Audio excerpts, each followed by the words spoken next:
Water Supply Authority. I'd like to welcome you this morning.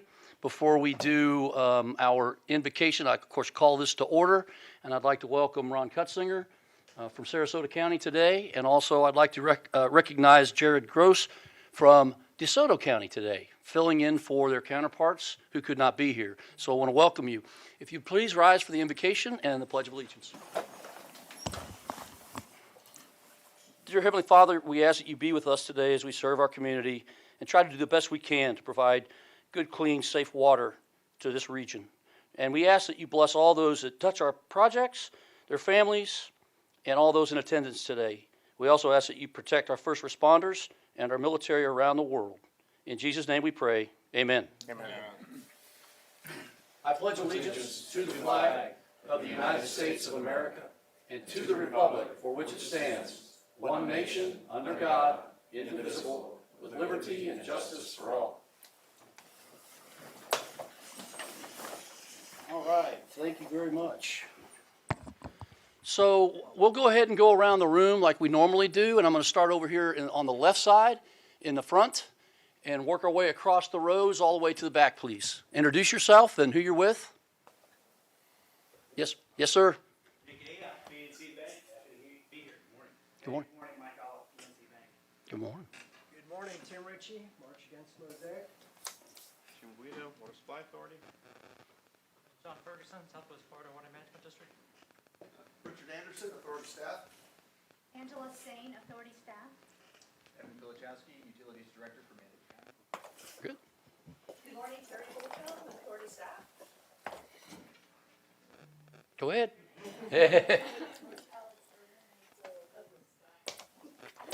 Hi, Rick Patterson with Raymond James and Associates. Dan Lee, Authority Staff.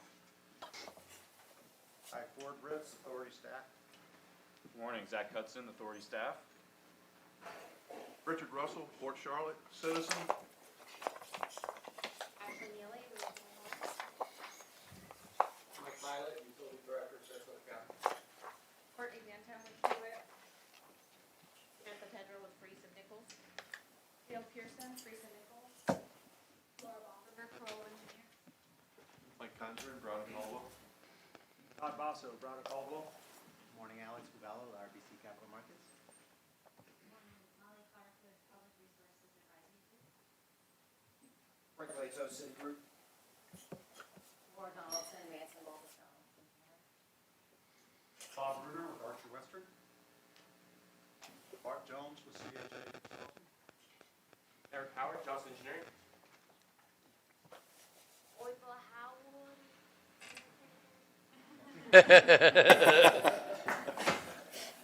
Desai, Corona Engineers. Law, HDR Engineering. Good morning, Rob Williamson with Evergreen Solutions. Bruno Campusensky, Southwest Florida Water Management District. Mark Bailey, Sarasota County. Joseph Jones, Sarasota County. Amanda Dory, Good morning, Mark Kelly, Garney Construction. Chris Sheriff with Jacobs. Back. Puzzler, Adora. Good morning, everyone. Ken Doherty, Charlotte County. Rob Foltz, Garney Construction. Justin Page, Garney Construction. Robert Casey, Manatee County Utilities Department. Olga O'Bannon, Manatee County. Very good. Thank you all. Welcome. We're going to start with our opening remarks. And Evan Pilichowski, the Director of Utilities, Manatee County, is going to come forward. Welcome, sir. Thank you for being here this morning. Thank you for having me. So, welcome first to Manatee County.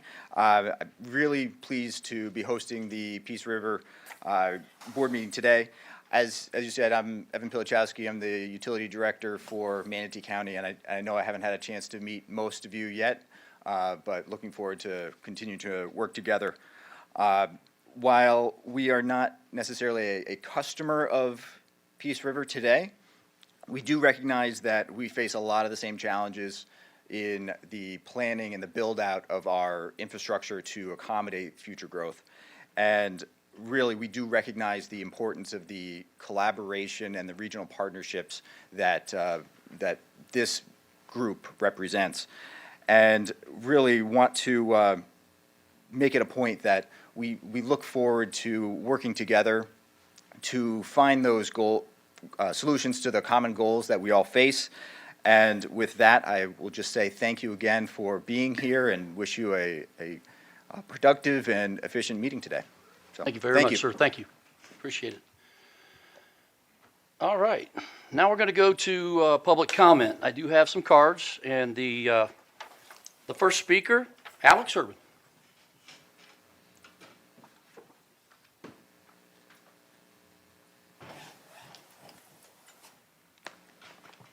Good morning. Good morning. Over the summer, I had an amazing opportunity to job shadow with Peace River Authority. It was a wonderful experience, and I'm so thankful for Terry Holcomb for being a mentor, and she guided me through the opportunities that I was able to achieve. I just wanted to say thank you to all the wonderful people at the Authority for this opportunity. I have learned so much, and I'm so grateful for everyone here. Thank you. Thank you. Thank you very much. My next speaker is Zachary Hudson. Good morning, Commissioners. Thank you for having me. My name is Zachary Hudson. I'm a current student at FGCU, and I'm here to discuss my summer internship with the Authority. Throughout the duration of the internship, I was exposed to what professional engineers do on a daily basis and what specifically they might have to do to complete projects, and I was really, really amazed with the whole process, and I was introduced into the ways engineers have to speak and how they have to get their points across, and it really was very eye-opening to me. And over the through the oversight of the professional engineers, I was able to see how the plant functioned, how the pipelines were arranged, and I was really, really astounded by how it all works. And one of the major things that they really helped me with was the construction of a hydraulic model using water gems. And I was able to construct, under their oversight, a functioning model that was able to emulate the flows and daily, monthly, and yearly flows for the entire plant. And I just want to say thank you for letting me speak, and thank you to Mike Knowles, Ford Ritz, and Terry Holcomb for helping me so much throughout this. So thank you very much for your time. Thank you, and thank you for your time with us. Our next speaker is Tim Ritchie.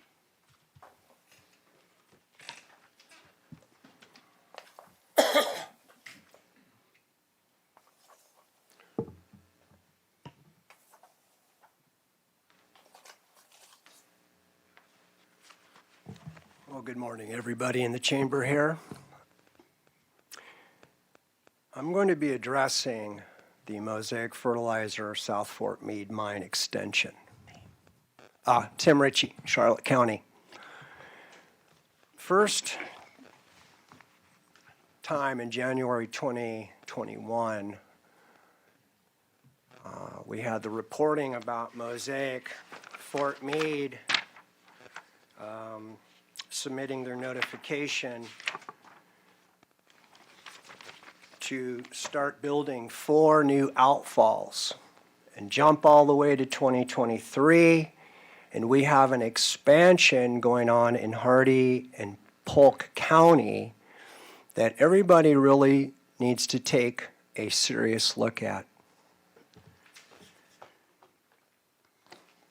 In Mosaic Bartow South Gypstack and the Mosaic Bartow Chemical Plant NPDES permit renewal and modification, which I filed an administrative hearing for, because at that time Mosaic was discharging only 2.6 million gallons of acidic wastewater into the Peace River every day.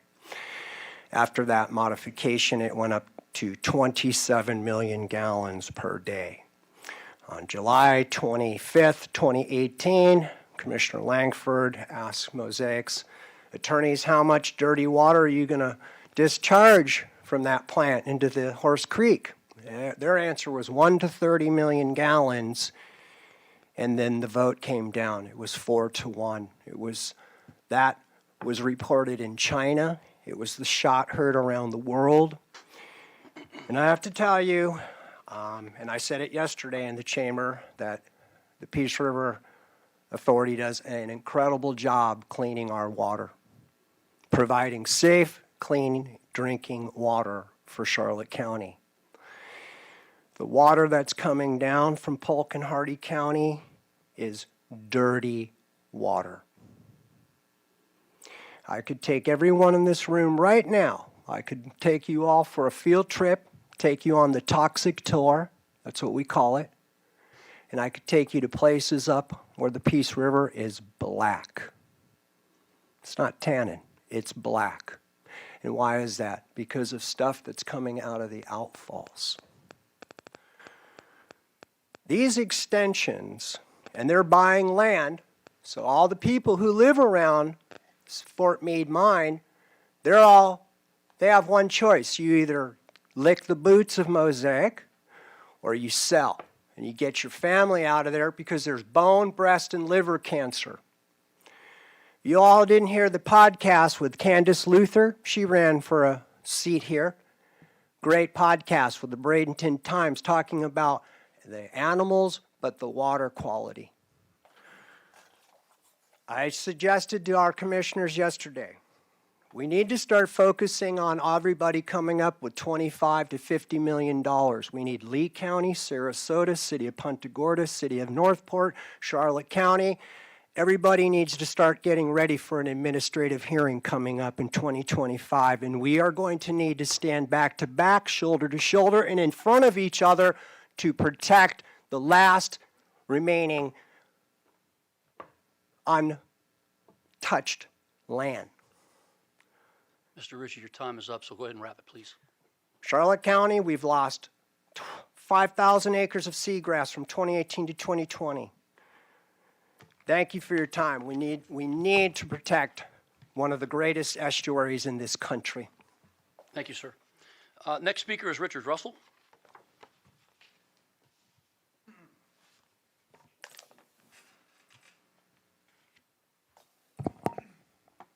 Thank you all for allowing us to speak. I'm Richard Russell, Port Charlotte, Florida. Commissioners, audience. I'm a citizen in Port Charlotte. I bought here in 2012, moved in 2013 to Port Charlotte. I moved there because I knew the area. I used to work here. I came here in 1980 with Jack Eckerd Corporation as a real estate director for Florida. Not only that, but also did Jay Byron's sites. But anyhow, I left and came back after a 20-year hiatus to Georgia. Anyhow, I am concerned because when I moved here, I had no idea of what was going on upstream and what impacts there are on our waters. And as you all are the water authorities for our source of water, I am concerned because now I'm learning all kinds of things that really give me great displeasure, and it also, I feel, is an unsafe situation. I think, as Mr. Ritchie has said, we have some problems. We're going to have more problems. One of our commissioners in Charlotte County made the comment, an observation several months ago, that about every 4.5 years he noted that there was a problem with Mosaic outflows. They had some minor disasters, major disasters. And it's like every 4.5 years you can almost count on it. The question is what degree is it going to be? And I asked some people, I said, are there any sinkholes up there in their pits areas or operations? And somebody said, no, they said they don't have any sinkholes. Well, maybe it's because the sinkholes took away something and they just covered it up, because they've had a track record. They can't determine that they have a problem for a number of days. And I have in the past, it's gone for maybe a few weeks. And then they report it to FDEP, and it takes them a while to figure out what to do. And in the meantime, on those 2, 3, 4 weeks before anything's done, the toxins are out there, and they're poisoning our waters. I drink that water. I don't go get bottled water. I drink it out of the tap. And I've been warned, you shouldn't be doing that. You're killing yourself. And if I'm killing myself now, it's going to only get worse if we allow some things to happen upstream, and we need to stand against it. Our governor, unfortunately, expanded the rights of the mining up there to other things like uranium, and, it's just, we've got to take a stand. Or do we want to have our area destroyed, or do we want to have it pristine and have it as we envisioned it when we moved here? I want to thank you all. I appreciate you all standing up and defending our waters. Thank you. Thank you, sir. My last card is Orville Howard. Orville?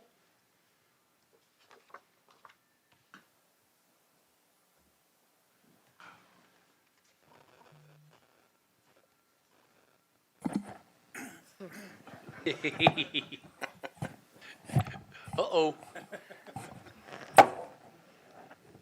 Can I just put it like this? Sure you can. Oh, he's gonna help you. I like the engineering mind that he Yeah, yeah. tipped it over. Well, he is the son of an engineer. That's right. If you want to be on camera, you can stand right in front. Yeah, you wanna stand out front? No, the mic doesn't bend very well. It's not you. Thank you for being here today.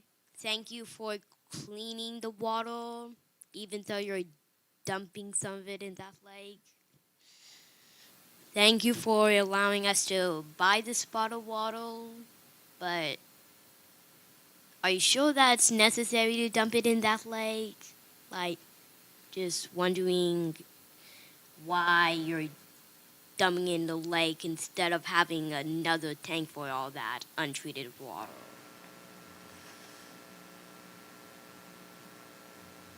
I'm asking, is it possible for you to get a tank instead of dumping that water? Okay. Thank you. You answered my question? We will get to you, yes.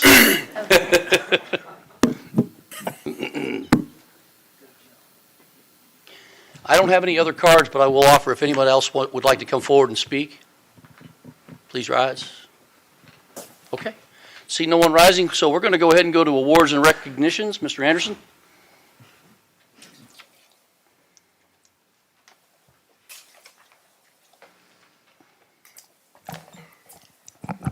Fix this thing. Good morning, Mr. Chair, Commissioners, Richard Anderson, Authority staff. Thank you for just giving me a couple of minutes this morning. I know we have a busy schedule, but I want to bring you just a bit of good news, as you see in your board books. Recently, the Authority and our staff were featured in this magazine, Treatment Plant Operator Magazine. This is a national publication. It's dedicated to water and wastewater utilities and operators, and every month they highlight what they call a top performer. And I don't know how they got our name, but they somehow got our name and requested to feature our plant in the July issue. And they came out, the article was entitled Built for All Seasons. It talks about how the plant runs in the wet season and the dry season because of our storage and how we operate and take advantage of the seasonality that we were faced with. So they sent a photographer out and an interview team, and the guys really did a great job. The staff did a fantastic job. I'm just really proud of them stepping up and answering all the questions. Anyway, I put a couple of copies in front of your chairs. If you get a chance to read this, take a look. It's a really nice article on the facility. And if you're interested at home, it's tpomagazine.com. You can look at it online. So with that, thank you. Thank you, sir. Next, we're going to go to our public hearing. We're going to open the public hearing on the budget. And with that, Mr. Coates will do the presentation. Then we'll open it up for public comment.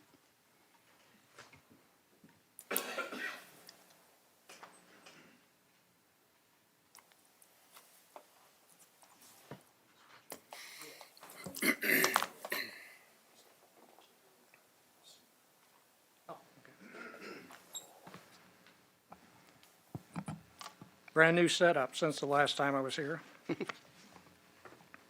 Mr. Chair, board members, Mike Coates of your staff. And this is a presentation on the authority's final 2024 budget. Let's see. There we go. Our 2024 budget marks the beginning of a lot of construction activity that is going to go on really for about the next 3 to 4 years for our regional transmission system and water supply system.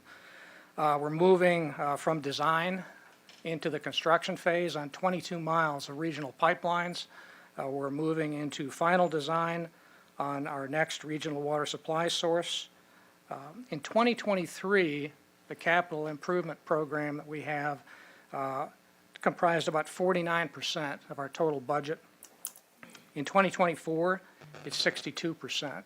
In 2025, it's going to go up from there. So we're going to see capital spending go up pretty significantly to make all of these projects a reality.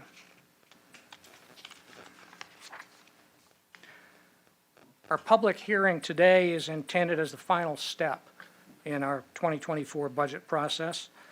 You can see in the slide, we talked to the board about budget issues and changes in the February meeting.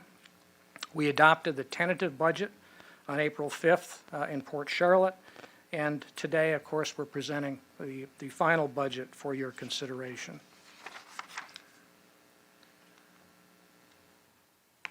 There are a couple of changes from the tentative budget, and they're highlighted here. In mid-June, the authority received a $10 million grant from the state legislature for the Peace River Reservoir Number 3 project.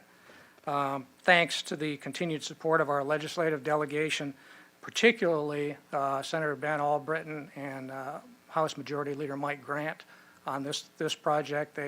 They sponsored it. And also Laura Donaldson and Katie Kelly of Manson, Bowles, Donaldson, Tanner, who pushed your legislative agenda up in Tallahassee. So a lot of folks were involved in getting that money for us, and we certainly appreciate that. The $10 million grant was applied in the capital projects section of the budget.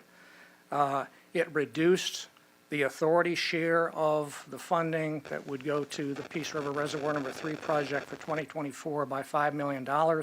It also reduced SWIFMUD's share by $5 million. Those SWIFMUD funds will simply be pushed out till next year, so it just reduced it temporarily. It does not change the total budget. The total budget remains at $141.5 million, and it doesn't change the rate because the capital funds that we would have paid for the Peace River Reservoir Number 3 project in 2024 were coming from our $100 million line of credit. That won't hit the rates for some number of years. So that's the only change that we have from the tentative budget. Overall, our budget obligations remain consistent every year. We have to provide up to 34.7 million gallons a day. That's contractual obligation that's allocated from our facilities. We develop the budget based on what you request. This year it was about 32 million gallons a day, and so the budget reflects that. We make every effort to run a cost-effective and efficient operation out here, and part of that includes making sure that we keep facilities in top operating condition, making the repairs and renewal and replacement necessary to keep everything working and reliable. One of our core values in the strategic plan is a financial stability, and this budget supports that financial stability. Financial stability is increasingly important as we get into the capital improvement plan, and we will have to, in 2024, 2025, go to the bond market probably for financing, and of course they look very hard at your financial stability. So that's a very important component.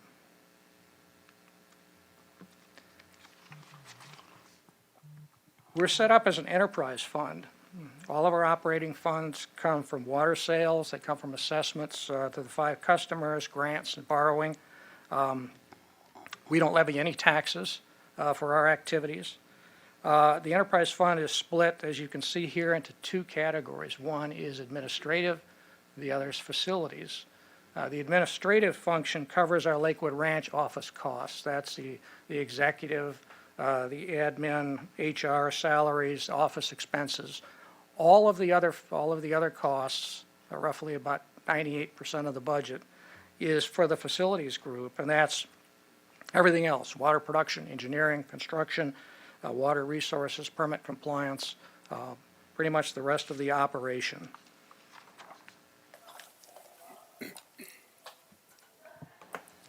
The master water supply contract allocates an average day capacity of 34.7 million gallons a day from the Peace River facility.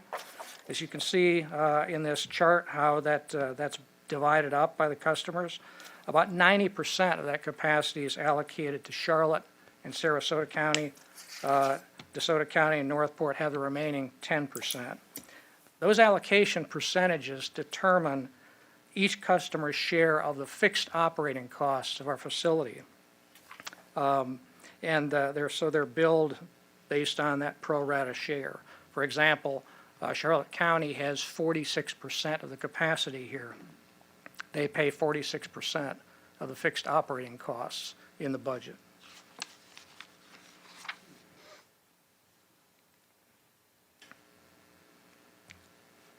The authority's water rate's made up of two components. That is the base rate, and that is assessed to cover fixed operating costs, which includes staffing, repairs and maintenance, renewal and replacement costs, and it also includes debt service.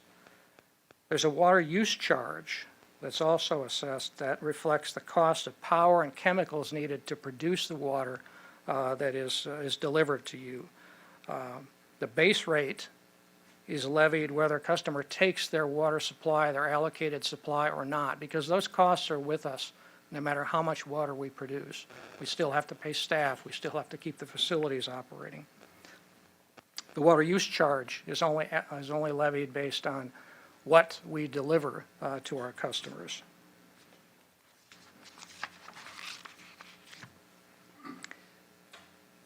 So the base rate components with remaining debt service are shown here for both water supply and pipeline projects. Each customer's participation in these projects has been different through the years, and so each customer has a different component of debt service.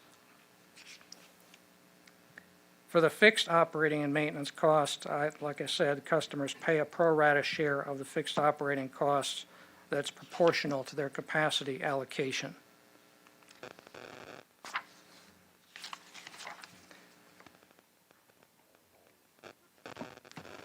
This table shows a comparison of fiscal 2023 on the left side, fiscal 2024 proposed on the right side for the administrative portion of the budget and then the facilities portion of the budget.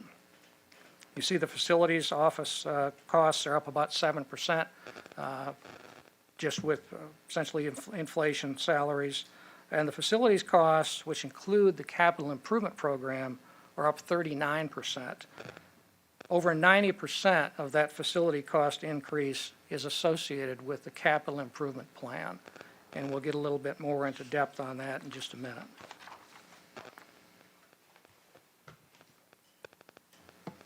As we look at the last 5 years on how the expenses have changed, we see the O&M category, which is that tan category. That reflects staffing costs, utilities, water treatment chemicals, repairs, all of that. That's gone up slightly through the past 5 years. The non-O&M is the blue. That includes debt service coverage, contributions to reserves, all of those sort of things. That also has gone up somewhat through the years, gone up gradually. But kind of the big dog on this graph is the capital improvement program, and you see in 2022 we were at about $5 million for a capital improvement program. 2023 it went to $50 million, and in 2024 it's about $87 million. So that's the real variable in the budget. That capital improvement program includes the Phase 3C Regional Interconnect for Sarasota County. That's a 9-mile pipeline going up to Fruitville Road. the construction of the Phase 2B regional pipeline in Charlotte County. That's 13 miles of pipe that runs kind of along the county line, crosses the Myakka River, and goes over into the West Charlotte County area. It includes final design efforts for the Reservoir 3 project and preliminary and final design efforts for the Brackish Groundwater Supply project.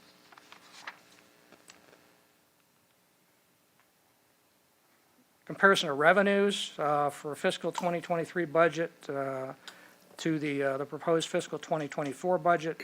We're looking at a $4 million increase in water sales.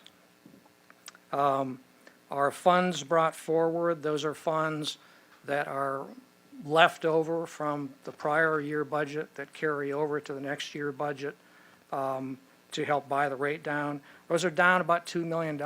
We've had more expenses this year than usual. We've used more of our budget than typical. And so those are down about $2 million from 2023. The CIP funds actually have been reduced by about $5 million, even though CIP spending is up. That's because we're getting much more grant funding. The grant funding is up by $42 million. So if you look at those two items together, CIP and grant funding, you'll see in 2023 we had about $50 million worth of revenue from those. In 2024, it's $87 million worth of revenue from those.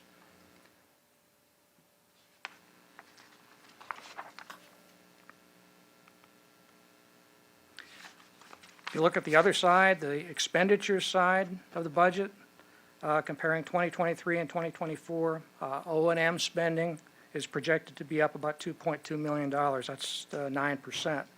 Major factors in that include power and chemicals are up 7%.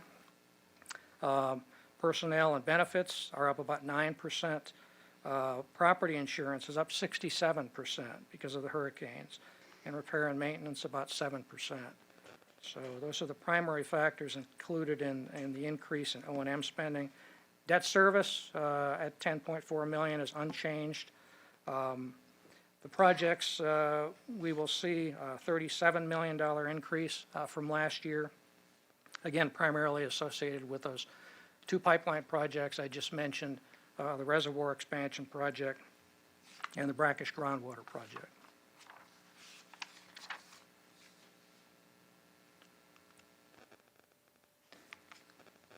The member fees in the budget are a fixed charge that's assessed to each of our 4 members, and that fee goes to support the administrative offices. That's the Lakewood Ranch office.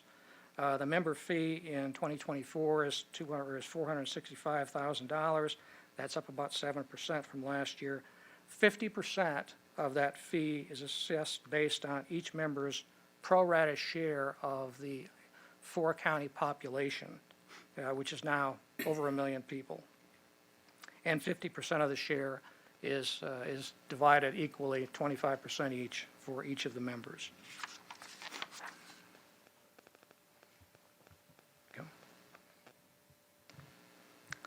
The management and planning assessment is assessed to all 5 customers. So we have 4 members, but 5 customers. The customers include, of course, all the members plus the city of Northport. And that money is used to support regional water supply transmission system planning and other regional coordination projects. That money will be used, and you'll hear about it in regular item 5 today, for the master water supply plan update that we're doing. We do a master water supply plan update every 5 years, and this money will be used for that and other projects as well. In 2023, we started collecting a stable assessment for this. Prior years, the assessment was way up or way down depending on what we had going the next year. We looked at what we were going to do for the next 3 years, added it all up, divided by 3, and we're collecting $425,000 a year for that. You can see the distribution. Pretty close to the same each year. There's a little bit of population shift, so everybody varies just a little bit.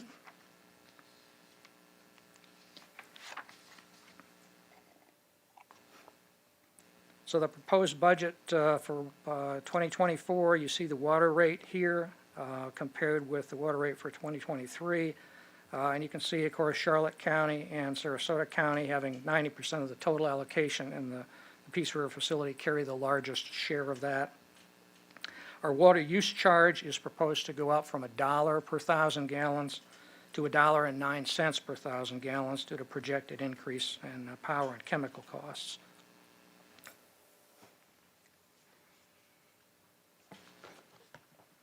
So with that, if there are any questions, the budget is $141.5 million. Take questions from the board and then take public comment. Very good. Any questions? Okay. Then we'll open up public comment. And anyone wishing to speak at this time may come forward, state your name for the record. And they have how much time? 3 minutes. 3 minutes? Very good. Anyone wishing to speak? On the budget.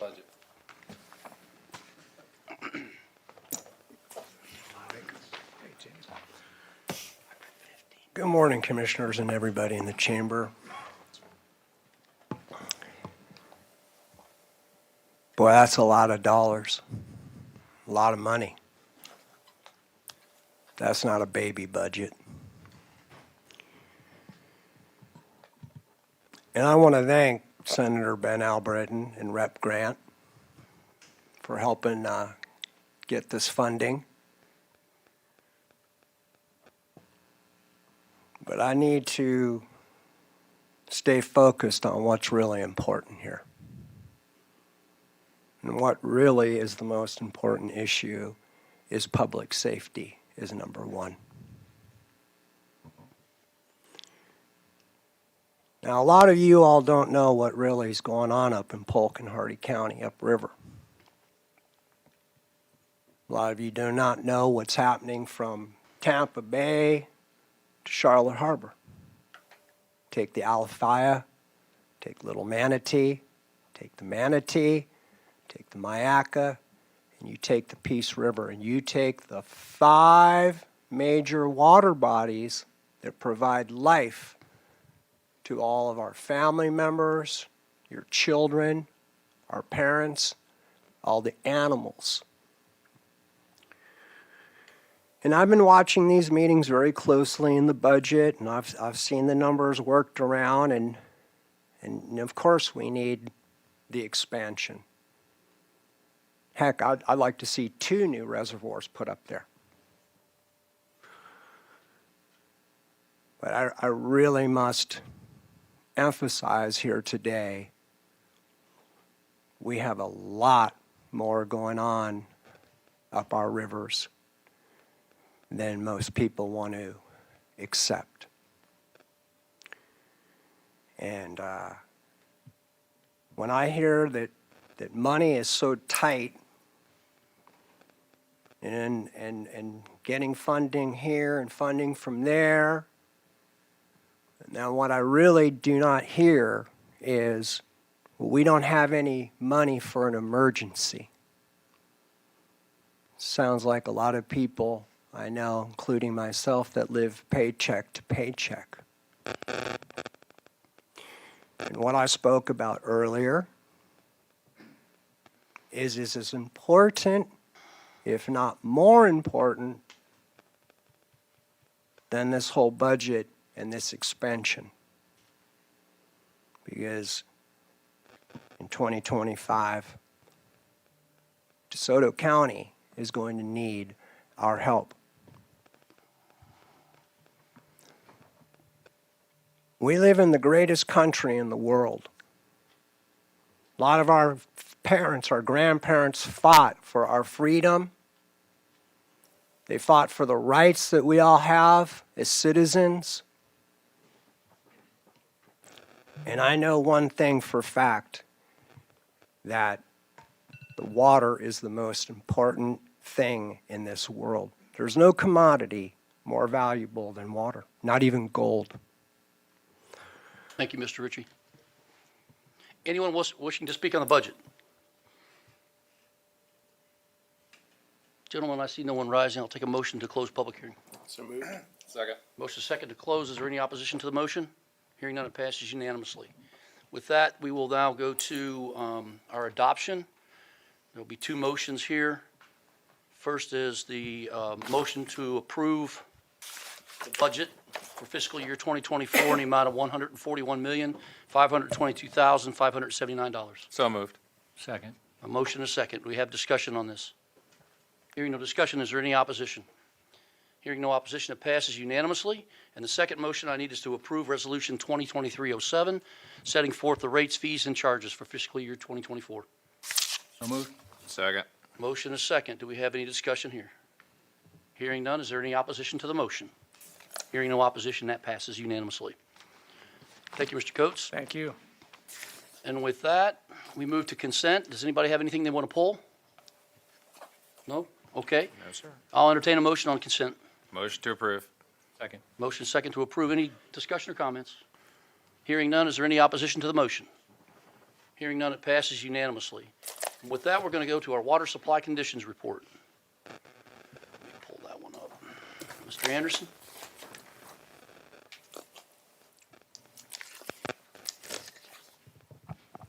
Good morning again, Mr. Chair. Richard Anderson of your staff.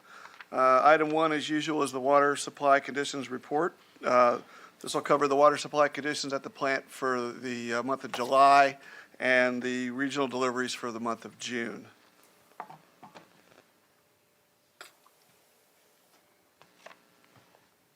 There we go. Had kind of an interesting start to the rainy season. I was here 2 months ago, and we had a bunch of rain, and we were starting to pump from the river. As you can see, we ended up getting about 6.5 inches of rain in June, and then July, the breaks came out, and we talked briefly about it at the pre-agenda meeting, but very sparse rainfall here, especially along the coast for the early part of June, or end of June and early part of July. When we put the report together, we'd only had 1.3 inches of rain through the 15th of July in the Peace River Basin. Since then, we've had almost 5 inches, so we've been able to recoup and actually have been able to pump a fair amount of water from the river, as you'll see here in a second. River flows are still very low, though, as you can see here. We're running about 650 to 700 cubic feet per second, which allows us to harvest about 70 to 80 million gallons a day. So we're still able to harvest some water, put it in the reservoir, and we are gaining reservoir storage, although not as quickly as I'd like to see it. Here's the withdrawal schedule. As you can see, in June we averaged about 60, right at 59.9 MGD. Early July, because we were seeing the benefits of that rain in June, we were pumping about 75 to 80 MGD. And since then, we've had this little bit of a dry spell. The end of July, we averaged about 51 MGD, so we're down. I'm hesitant to use the pointer because I'm going to screw up the slide. So, but as you can see, we're down from 78 down to about 51 for the end of July for the pumpage. So surface water storage, again, like I said, we are gaining ground. We're at about 5.3 billion right now in the surface water system. We have about another billion to go to get fully topped off before we end the rainy season, but I expect we'll definitely get there. At least by the end of August, we should be able to top it off and be completely full. So, ASR storage, we are still in storage mode. Obviously, we haven't had the water to fill the reservoir, so we have not started ASR recharge as of yet. Once we get the reservoir full, we'll start putting some water back in the ASR system late August, early September timeframe.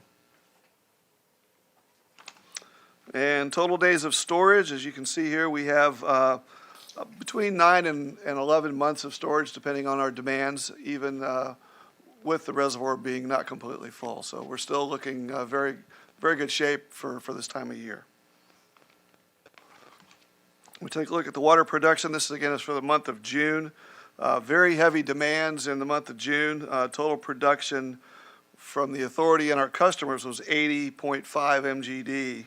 The authority delivered 33.1, and your utilities, customer, county, and city facilities put out 50.2 MGD.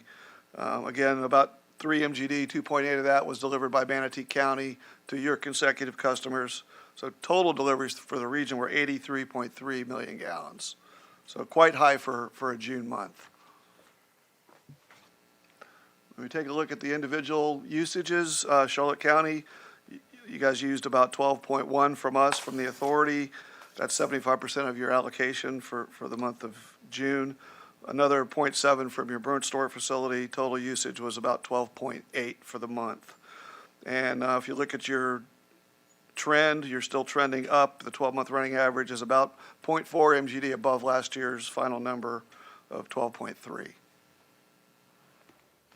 DeSoto County used 0.65 from the authority, produced another 0.3 from your correctional facilities for a total of 0.97 MGD.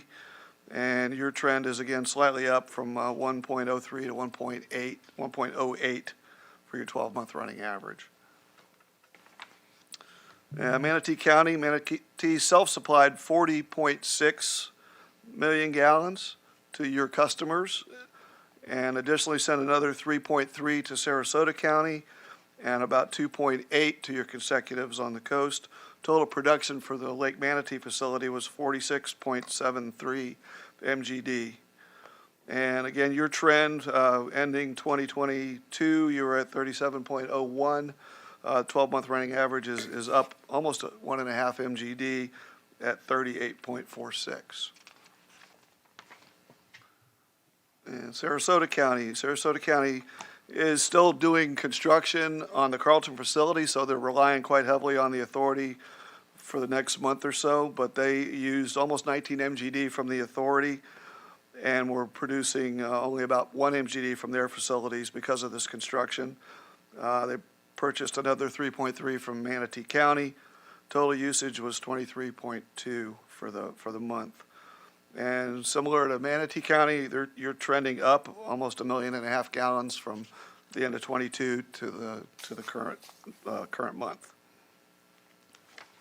And City of Northport used 1.4 from the authority, generated another 1.8 from their facilities, and for a total usage of 3.2 MGD.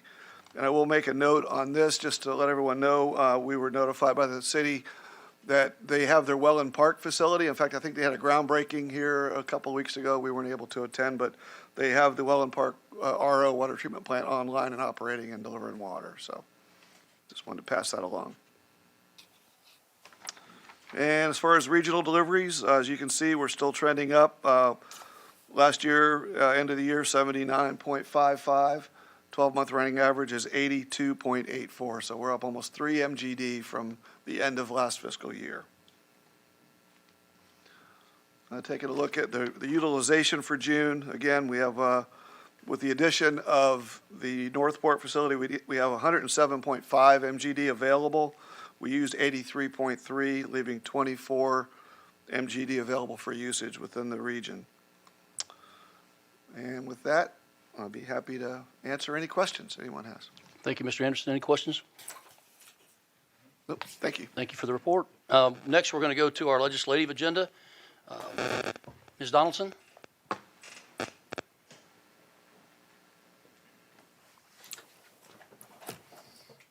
it on? Yeah. Good morning. So many of you who were here in June are probably thinking, why is she already back? She just gave us the legislative, session report, and now I'm back in front of you seeking to get approval of our legislative priorities for 2024. So several years ago, the people approved a change to when session is an even year. So we start session in January 9th, 2024. In front of you is a summary. I'm not going to go through all of it because you've got what the priorities are, but I just wanted to highlight a couple things. We are having committee weeks that start in September. The House has one in the September and one in October, and then there's 2 in November, 2 in December. In the Senate, they're not meeting in September because that's really going to be the pomp and circumstance regarding the Speaker designate Perez for 2025. That week in September is really about him. The Senate's meeting twice in October, twice in November, and twice in December. I know we are working with your staff on figuring out what's the best dates to get them up to Tallahassee. The other is, I will just say generally, as we all know, the governor is running for president, and shockingly or not, that impacts what happens in Tallahassee with the legislature. It happened with Governor Scott. This is not a new thing. So we need to, we will be watching what happens with some of that because things like drones and, what technology you can have on your app, or not your app, on like a government computer, is all stemming from that. Just real quickly, as it relates to potable reuse, so I've been sadly on DEP calls every 2 weeks dealing with new DEP potable reuse rules, which is basically direct and indirect. Those will need to be ratified. We are watching those very closely. That bad if I'm creating static. We are watching those to make sure there's no indirect, because you may think, well, we're not doing, we don't do potable reuse, but at the same time, we do have a surface water withdrawal. In addition, we don't know what the changes to Chapter 373 are going to look like. There will be changes proposed in the House. Speaker Renner created for the first time ever last session a House Water Quality Supply and Treatment Subcommittee. It's the first time that's ever happened. So we know this is coming. I've talked to legislators. They've said, we've spent a lot of time on water quality. We haven't focused on water quantity. And this Speaker Renner, this is a legacy project for him. They're talking about different funding programs. It's going to be interesting. In addition, I know that from a county standpoint as well, there's going to be stormwater rules that need to be ratified. They're very controversial, so that's going to have some interesting conversations with water quality. In addition, Brian Armstrong at the Southwest Florida Water Management District is up for confirmation. In addition, there are 3 board members who terms ended in March. So they are serving until August 28th or until a successor is appointed. So we'll have 3 new or renewed governing board members that will have to go through confirmation. And then the last one, I'm just going to say, Doug has previously talked about Sackett, but we'll watch to see if the state tries to do anything related to the delegation agreement. So that was really quick. In addition, we work on funding both big pots of money, because as Executive Director Coates talked about, the district or the authority has been very good about getting money from state grant programs. But in addition to supporting those programs, we will be filing 2 appropriations requests for funding. And Mike, I don't know if you want me to go into kind of the thought process with why we're doing 2 instead of 3. Okay, so I got to tell you, it's really hard to get 3, as a special district, it's hard to get 3 projects funded. I had a client, we actually did get 3 projects funded, but we happened to be in Senate President's Pasadena district. There's advantages of having, that. So in talking with the authority, we felt it was better to do 1 funding appropriations request on the reservoir and then 1 for the transmission system, because it's all interconnected, right? I mean, and so that's what we're going to be putting forth. Your counties have not released their delegation meetings, but they're going to be held in September or October. I have one in Collier. They actually set it for September 11th, which was quite interesting. So we'll be doing that. In addition, I would say and I may not be politically correct, Doug can admonish me later. We try not to be in competition. We are not in competition with our member governments with their appropriations projects. So it would be helpful if you individually as a county would consider including the authority's funding requests on your priorities as well. It makes a difference. It helps your counties out. So I just want to make that request separate. Just consider doing that, because it really benefits the authority if we all work together. We're not in competition. They've got lots of money. The money looks great for next year. They're going to have the same problem they had last year, where they had too much money. It was much harder. As crazy as it sounds, it's harder to spend when you have too much money. When you have less money, it's pretty easy to spend the money. And so I went through that really quickly. Sorry, no fancy, pretty slides. But I don't know if you have any questions. And I think we have a motion to approve the legislative priorities for 2024. Yes. I'll entertain that motion. So moved. Second. Motion is second. Any discussion? I have a comment. I'll reinforce what you said about Speaker Renner. because I talked to him last week, and stormwater quality is like #1 for him. It's going to be a main priority, and we're all going to have to work together to try to get through it and see how much money we can get. And I certainly support us taking up this authority's priorities as well to add them to ours. We're in process of creating that list now, and so we will take this forward and discuss it back home. As long as my board agrees with what I say, we'll be adding it to ours. Anything else? Okay, motion is second. Is there any opposition? Hearing no opposition, it passes unanimously. Thank you so much. Thank you so much. All right. Screen keeps changing. So next we have Ms. Holcomb, who's ready to go. Mr. Chairman, members of the board, Terry Holcomb with Authority staff, good morning. Regular item number 3, the Peace River Design and Construction Schedule Update State Funding Grant Award for fiscal year 2024 is provided for informational purposes only. There is no action required at the end of the presentation. So the presentation will begin with just a brief follow-up on the status of our preliminary design phase of the PR3 project, including the results of our third-party review. We'll review the proposed delivery methods to meet the project schedule, go over the grant funding opportunities that we've secured to date, and then close with the proposed delivery schedule for the project. So there were really 3 major milestones associated with the preliminary design scope. Those 3 consisted of the development of the preliminary design or 30% design documents. That included the updated cost estimates. We have the submittal of the environmental resources permit application to the regulatory review agencies, and then the completion of a third-party review. So we're going to talk a little bit about each of those 3 milestones for the project. So with respect to the preliminary or 30% design documents, the authority received those design documents in March of this year, and they included some major components, primarily the basis of design report that outlined the technical design assumptions and aspects of the project components, as well as all of the environmental engineering efforts that had been completed to date.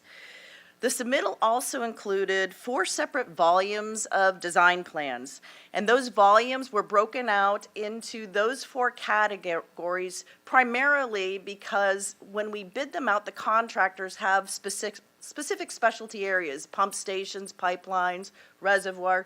So by dividing those out, we were able to provide those contractors clear demarcation lines of where the extents of their projects will begin and end. So you can see those 4 volumes consisted of the reservoir, the river pump station, and the intake on the Peace River.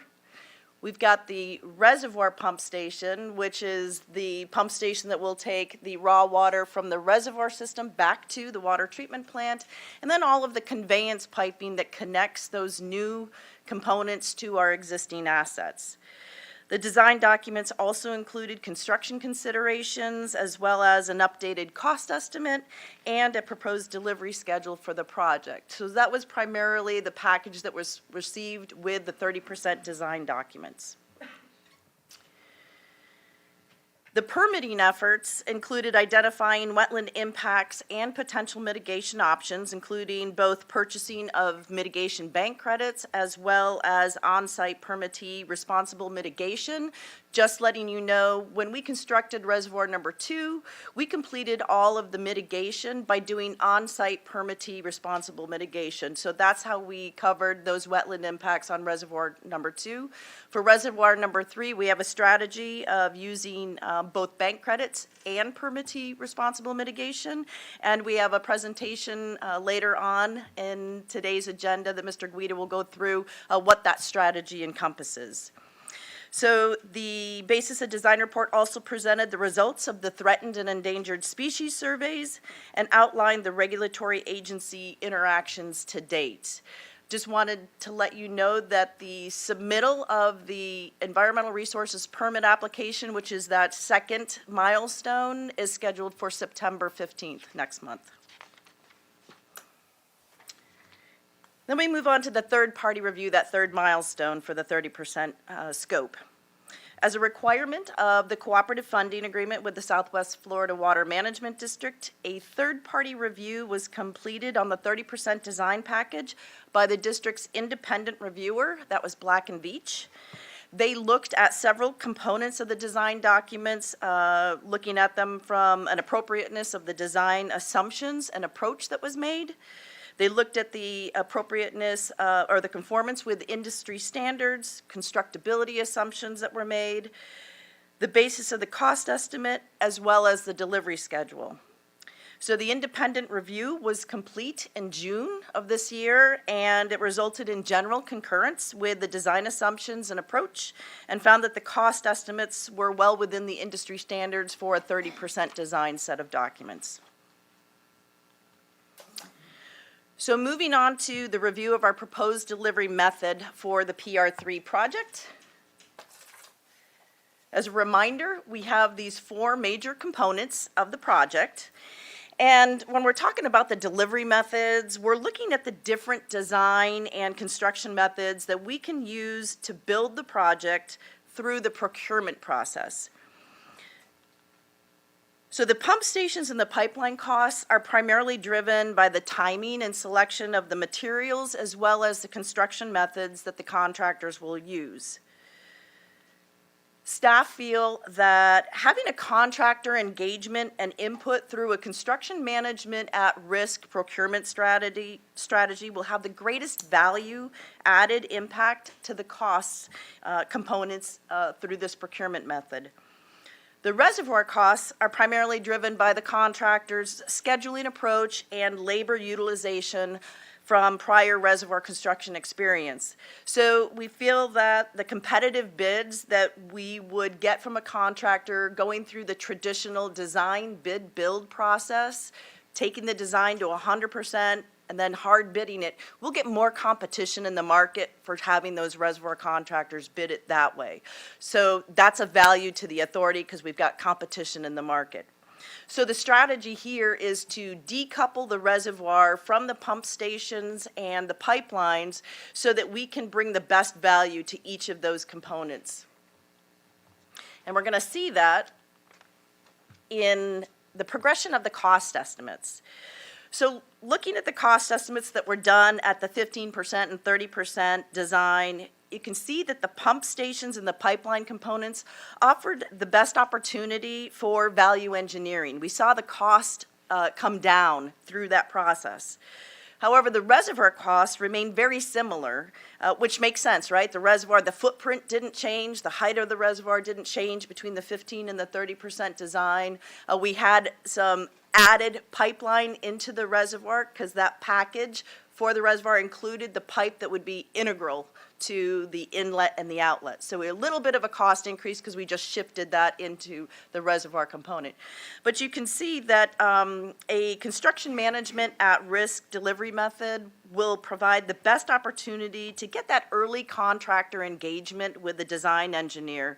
That bringing the CMAR on at the completion of our preliminary design, right when the final design starts, will allow for that collaborative discussion between the engineer and the contractor, adding value engineering, design opportunities. We'll have that identification of early procurement items. You know, we've seen that lag in the market. We need to identify what items are going to affect that schedule, that critical path, so the contractor can help input in that process, as well as just work with the engineer on value engineering, looking at connecting conveyance piping, construction methods. And then most importantly, we'll have that CMAR on board to kind of give that updated cost estimate from a construction standpoint. This is going to be the contractor's best estimate at that 30 to 40% design. So a little more certainty in that cost. So let's take a look at our funding opportunities that we've received to date. So along the top of this chart, we've outlined all the different funding opportunities that we have secured. We've got grants from the Resilient Florida program, the cooperative funding from the Water Management District, and funds from the state. Mr. Coates alluded to those grant funds, as well as Ms. Donaldson. We received $10 million in state appropriations, so you can see that in the state funding column. And I want to call your attention to the phases down on the left-hand side. From final design, we're getting ready to move into final design, all the way through the reservoir construction. So the final design is 100% covered by grants. So there is no cost to our customers for the final design moving forward with the PR3 project. As we go into that first package to our construction management at-risk firm, that first package is that early contractor involvement. So that's where they're going to look at the constructability reviews, identify value engineering opportunities, and provide that updated cost estimate. That first package is estimated at about $3 million, and again is covered 100% by grants that we've received. When we move into the actual construction phase of the PR3 project, you can see there that we have approximately $66.5 million geared towards construction of that, with an estimated cost of $119 million for those components. We're looking at a customer share of about $52.5 million. And then finally, when we move into the actual reservoir construction, we're hard bidding that. It's going to be a separate construction effort. We still have about $50.7 million from the Water Management District left to help fund that construction effort. And at a $216 million estimate for cost, that leaves the customer share at about $162.3 million. And then the totals are there. We're receiving approximately $133 million in grant funding for this project. And with a $351 million estimate right now, it leaves the customer share at about $217.8. And that is based on an 18 million gallon per day allocation.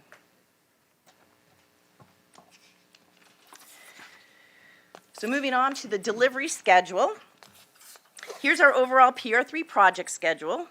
We are approaching the end of the preliminary design phase, shown here in the dark green on that second line, and anticipate moving forward into final design in the fall. We'll come back to the board in October with a scope and fee to move into final design, keeping in mind that the final design is 100% covered by grants. From the final design, we will look to bring on the CMAR in December of this year. So we've got a procurement schedule that I'll share with you in bringing that CMAR on board so that we can have another cost estimate, a more certain cost estimate, brought back to the board by April. And then, of course, the overall schedule is looking to bring the reservoir contractor on board in January of '25 so that we can complete and begin filling of that reservoir in the rainy season of 2027, having it full by the fall of 2029. So we keep talking about getting the more certain cost estimate by April. The reason we're shooting for April is we have two water supply projects running concurrently. We've got the surface water expansion project, which is the two companion projects, the PR3, the reservoir, the storage component, and the water treatment plant expansion. So those two projects bring together a water supply option that yields 18 million gallons per day as currently designed. By having the cost estimate for the PR3 project updated in April, we will pair that with the water treatment plant expansion project cost estimate that we will be getting prior to April. We have our owner's agent, Brown & Caldwell, currently working on the design criteria package, which includes a 30% design cost. So we'll have those two costs more certain for the surface water expansion project. And then we also have running parallel with that the brackish groundwater RO facility that is currently under preliminary design, going to 30%, and we will have a cost estimate. Carollo Engineers is currently working on that preliminary design for us. We'll have that cost estimate by April as well. So now we'll have an apples to apples comparison for 2 water supply projects that will yield different capacities for our customers, and then we can make a decision on which project to move forward to meet the demands that we have in the region. So that's why that April date is important.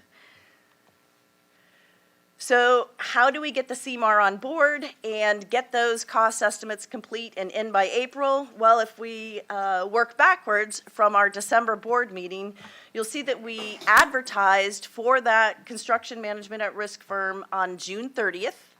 We held a mandatory pre-submittal meeting on site down at the facility on July 14th. The proposals are due from those firms on August 17th. We will have our professional evaluation committee meeting and shortlist the firms on August 29th.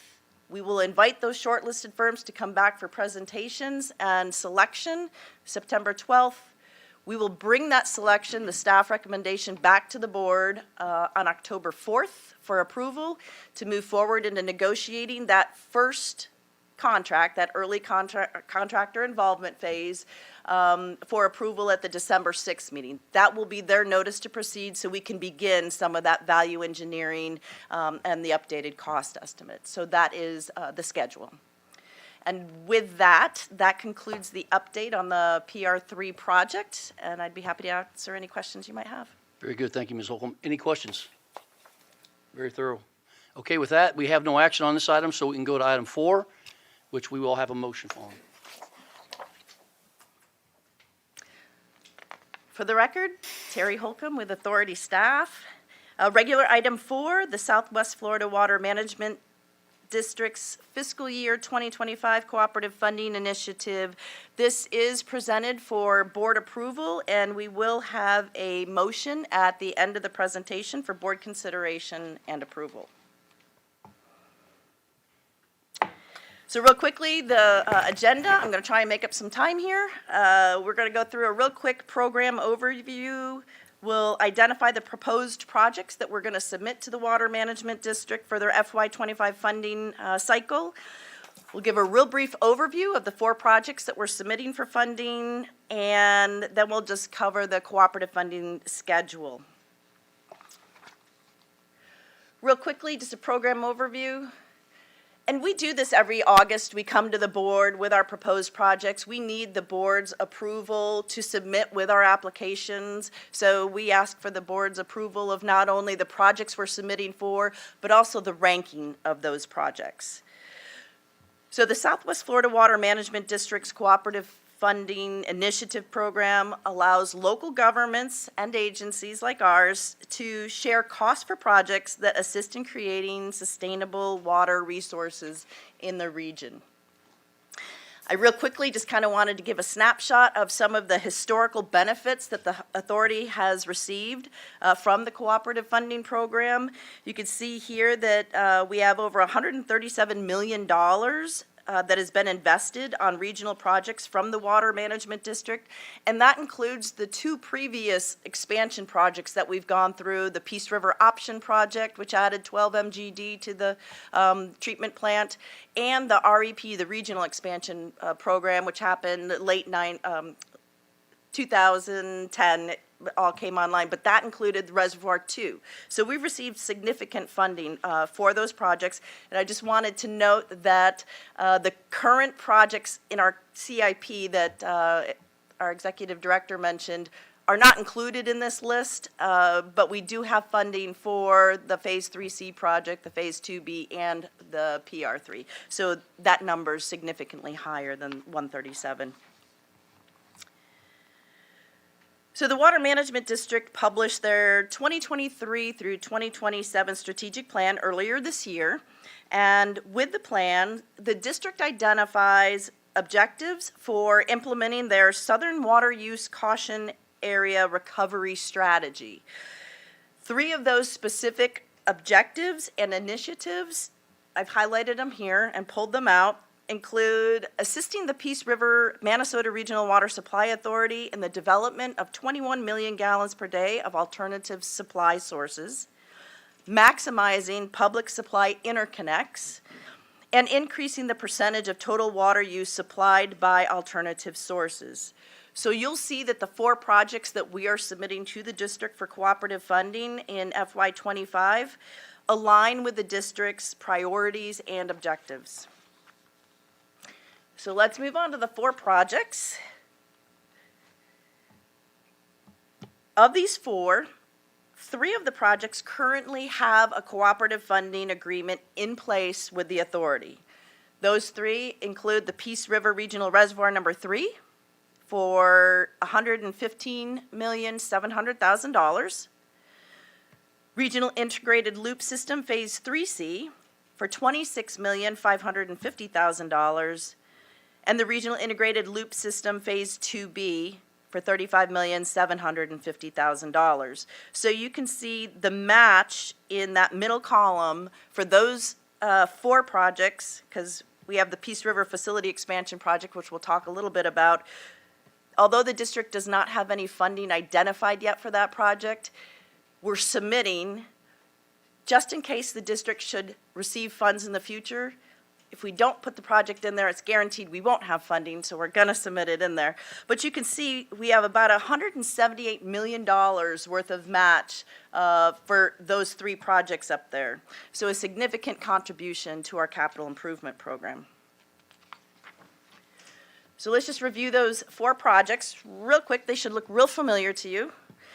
The Peace River Regional Reservoir Number 3 project consists of a new 9 billion gallon raw water reservoir, new river intake pump station and raw water conveyance piping, replacement or upgrades to the existing pump station from Reservoir Number 1 to the water treatment plant, and has a current total cost estimate of about $351 million.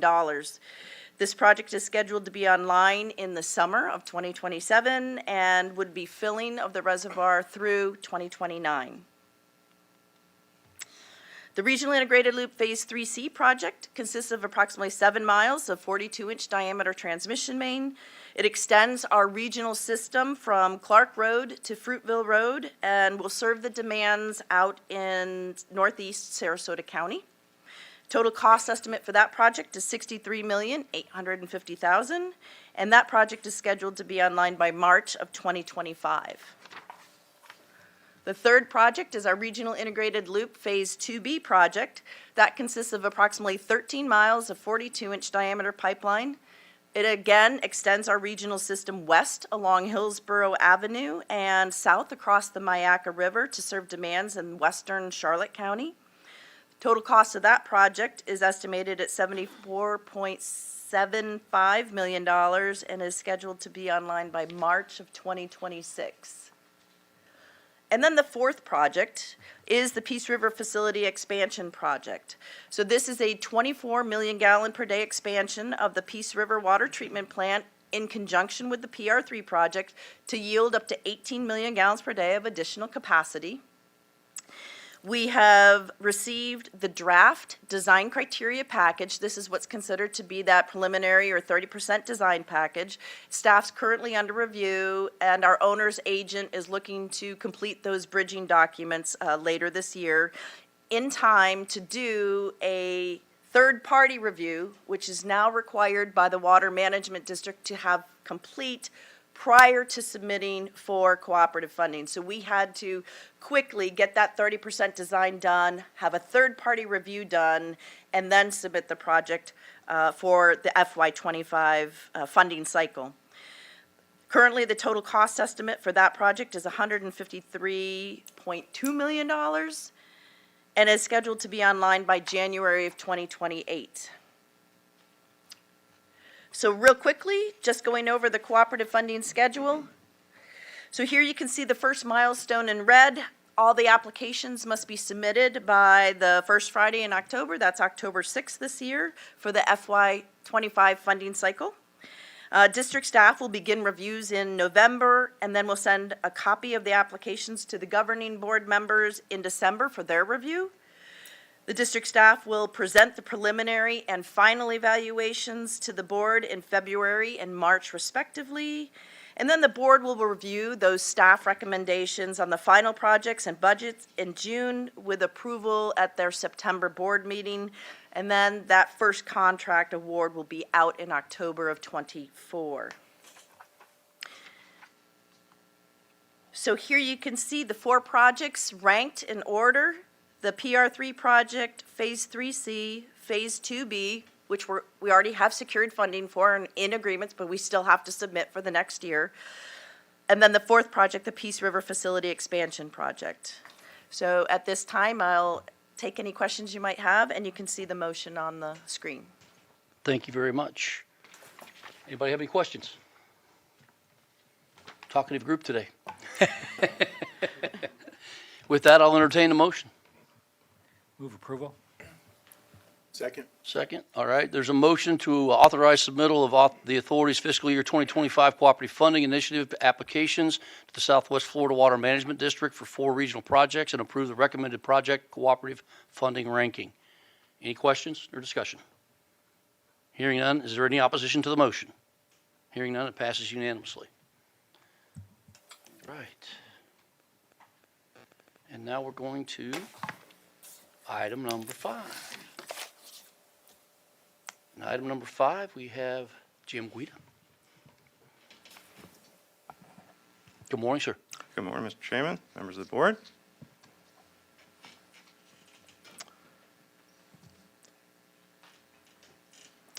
Today I'll be presenting to you information about mitigation and permitting related issues for the surface water expansion project Terry was just describing, particularly the PR3 or reservoir aspects of that project. This is, again, an information item only. No action is required. We have been working with our consultant team and with the federal and state agencies to start to evaluate what we need to do in this permitting process. We're moving closer to submittal. So what we wanted to do today was provide kind of an overview of the forthcoming permitting process and also issues related to mitigation for wetland impacts. We'll be keeping the board up to date in the coming months about that. This is just a preliminary introduction. So to start out, there are 2 types of environmental permits that we're looking at, one state, one federal. The state program is ERP, the federal program is the 404 program under the Clean Water Act. Both projects, or permits actually, require environmental evaluations of wetland impacts, effects on fish and wildlife, and then ultimately require mitigation for those impacts. Whereas the ERP has actually several other components that will be evaluated. One of those is flood protection. Another one is water quality protection, both stormwater related types of issues. And then an additional issue that you don't see in all ERPs, because we have a very large reservoir here, there will also be a dam safety evaluation as part of that. And actually FDEP will be part of the group that will be evaluating those components. On 404, again, it's the environmental components that are looked at there. And the permitting agency we have determined for that application would be FDEP. They've been delegated the program for projects such as we're proposing. As mentioned by Laura earlier, though, and briefed by Doug a couple of months ago, we've had some kind of last-minute unexpected developments out of the Supreme Court. You may have heard a little bit about Sackett. I certainly have learned more about it than I really want to know, but it's got significant implications for how we're going to proceed.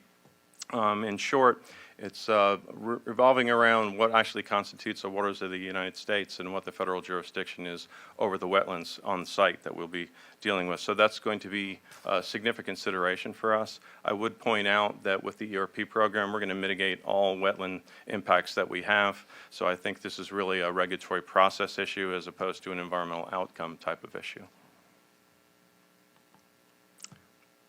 So next on the estimated wetland impacts for the site and functional losses, we reviewed a number of configurations for the reservoir. I don't know if it's going to be easy to make out, but if you look at the gray shaded area to the southwest of our large reservoir, PR2, that is the footprint of the PR3 project. We moved that footprint around a variety of ways, ultimately arrived at the one we have here. So again, we tried to eliminate and reduce impacts as much as possible. We are actually required to do that, but we were intending to do it anyway.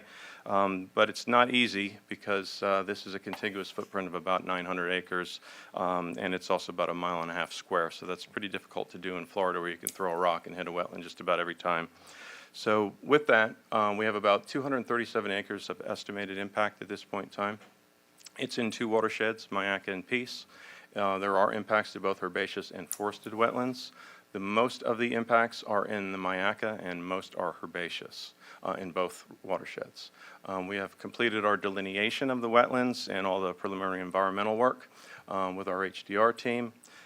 Now, not all wetlands are created equal. Some have greater functional value than others, so the regulators like to translate that into a term called functional loss. They use a method called UMAM, or the Unified Mitigation Assessment Methodology, to make that determination of value. And once we have that information, then we know what the value of the impacted wetlands is, then we have an idea of how much loss of function will be, and then how much mitigation we have to do as a result of that. So we're looking at a few different options, but we're focusing primarily on two types. One of is permitting responsible mitigation. That's where we would take on the burden of conducting all the mitigation. And the other is mitigation bank credits. We may look at a combination as well. With respect to the OPRM, I'll say for short here, that's where we would be entirely responsible for the construction, the maintenance, the monitoring of all that mitigation that we do. And it would also include all the risks that go along with achieving success there and the costs that go along with that. Typically, an OPRM is going to be a less expensive upfront expense, but then again, we have monitoring, maintenance, things like that that we have to attend to. Mitigation bankers, on the other hand, they get their own state and federal permits. They conduct mitigation upfront, and then there are released credits that they can then sell to others. Typically, that's going to be more expensive upfront, but then again, they're doing the monitoring, the maintenance. They also take on all the risk. So if we decide to sign up there and we pay for those credits, we're done with the mitigation-related risks. So we're looking at the two of those now. Give you an idea of the status of where we are on both of those. The current and proposed mitigation areas, we flagged all the wetlands. We think we have well-defined jurisdictional limits for the wetlands, and we've completed our UMAM evaluations.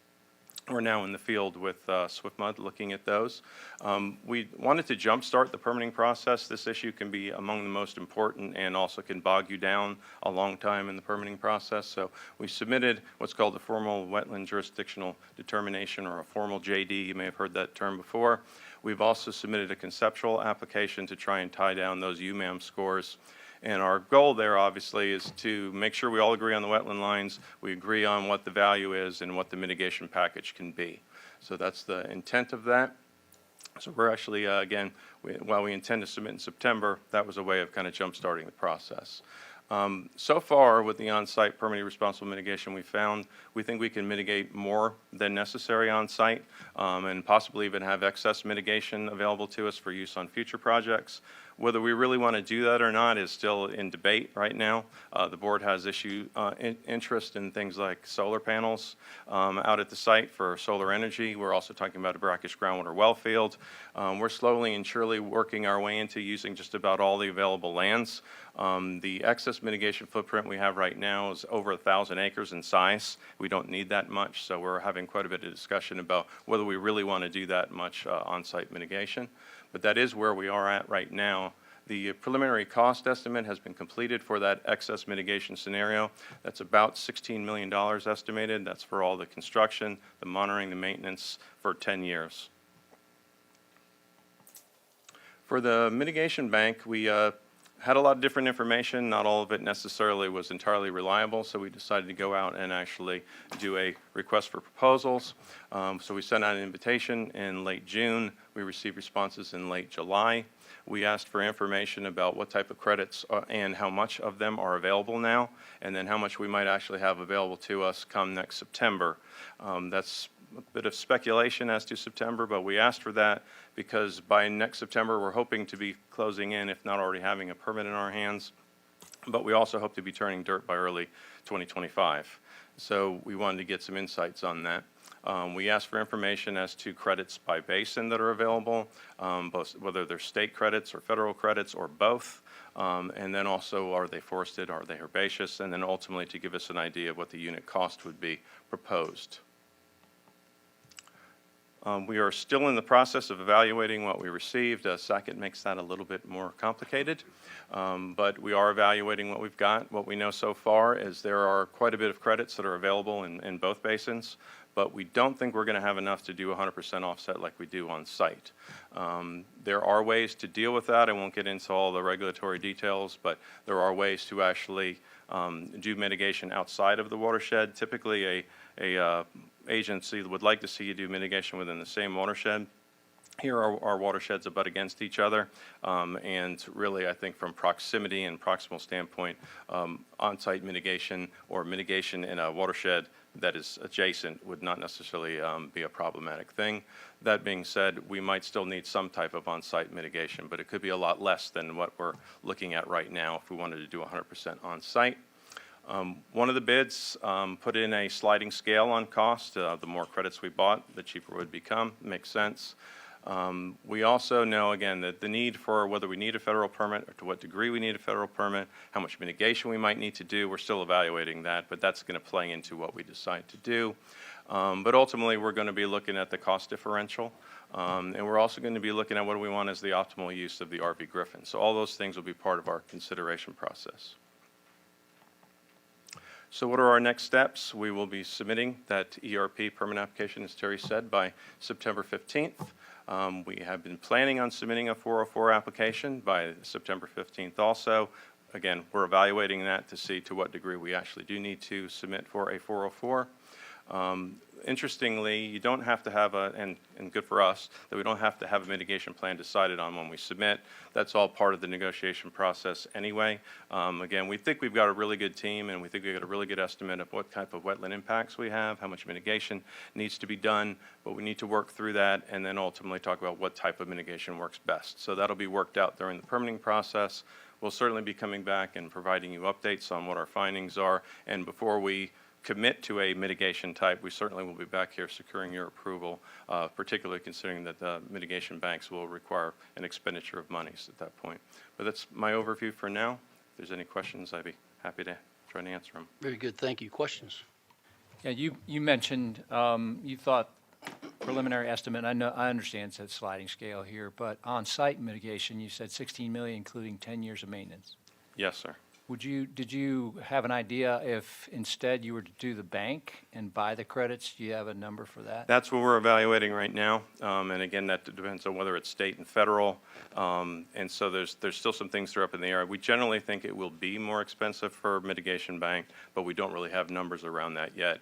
Also on the 16 million, that's the larger scale excess mitigation project that we were thinking. So we'll certainly be bringing that back to you as we get our arms around the mitigation bank proposals. If you were to do it on site, is there some time constraints there? Is there a certain time frame that has to be begun? In other words, would it hold up construction on the reservoir at all, or would we have to consider that? It should not. We're able to begin construction, and then we could begin our construction of the mitigation as well. Okay. Similar schedule. Thank you. Thank you. Any other questions? Very good. Thank you, Mr. Quita. Thank you. Next, we have, and there's no action on that item, so we'll move to item 6, which is our salary and compensation study results. And we'll bring up Mr. Rob Williamson from Evergreen Solutions, as well as Angela Sane, our HR director.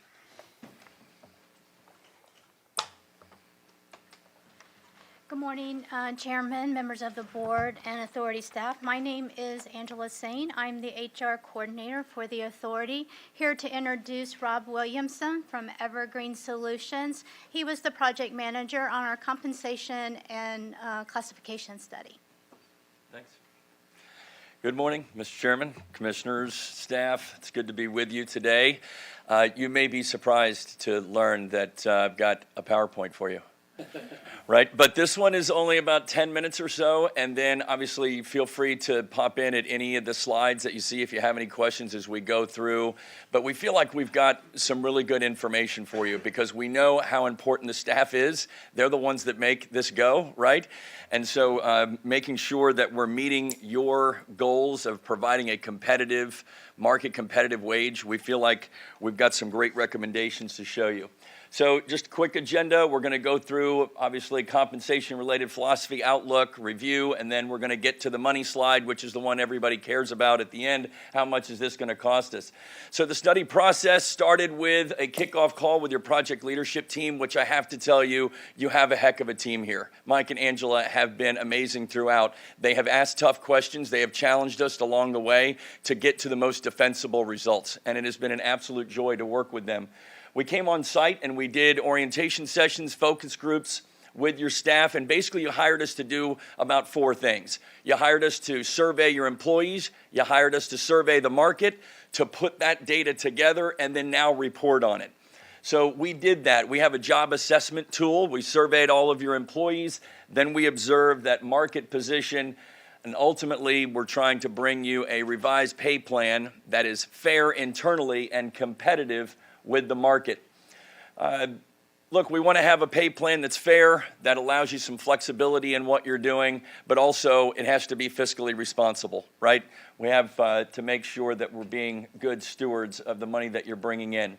Staying with an open range pay plan, not a step plan, provides you more flexibility in the way you progress employees through the range. It's not just congratulations, you achieved another year of employment, so we're going to move you forward a step.